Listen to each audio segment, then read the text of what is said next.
तिकडे सोलापूरचे ग्रामदैवत श्री शिवयोगी सिद्धेश रामेश्वर महाराजांची यात्रा ही अवघ्या काही दिवसांवरती येऊन ठेपली आहे। या निमित्तानं ऐतिहासिक श्री शिवयोगी सिद्धरामेश्वर महाराजांच्या मंदिराला विद्युत रोषणाई करण्यात आली आहे।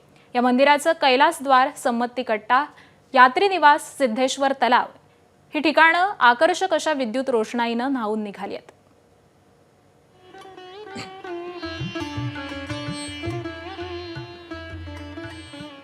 तर उडणारे ड्रोन अवकाशामध्ये स्थिर करून त्यावरील रंगीत दिव्यांपासून तुळजाभवानी माता, छत्रपती शिवाजी महाराज, तुळजाभवानी मंदिर शिखर, शिवरायांची शिवलिंगासह पूजा करतानाची प्रतिमा ही अवकाशामध्ये साकारण्यात आली आहे। त्यासाठी सुमारे 300 ड्रोनचा वापर करण्यात आला।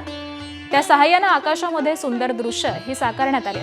शाकंभरी नवरात्र महोत्सवानिमित्त तुळजाभवानी मंदिर परिसरामध्ये तुळजाभवानी सैनिक विद्यालयाच्या मैदानावरती हा ड्रोन शो सादर करण्यात आला आणि या ड्रोन शो साठी 8 कंपन्यांनी सहभाग घेतला होता। अत्याधुनिक तंत्रज्ञानाचा वापर करून सुमारे 50 मीटर उंचीवरती ड्रोन उडवण्यात आले।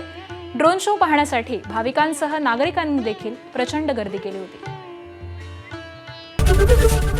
एबीपी माझा, उघडा डोळे बघा नीट।